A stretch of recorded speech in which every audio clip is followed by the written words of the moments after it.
Assalamualaikum baraya sadayana, ieu teh sim kuring teh nuju ngalereskeun saung ngadamel soronoy ka payuna tea aripek teh kaimutan kamari nyabut cabe anu ti kebon anu dilaukan tea acan dialihkeun.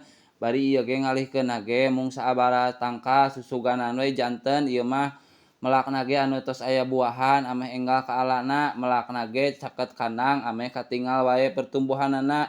Kalah dipiwarang mesek kalapa heula ku pun bojo, cing heula asa kaimutan soal kalapa ayeuna teh kalapa teh saurna nuju mirah, anu parahna mah teu patos pajeng.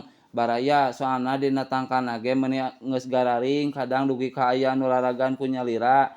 Kumaha di tempat baraya hargi kalapa nuju kirang sae atawa sami kawas di tempat sim kuring rada kirang pajeng.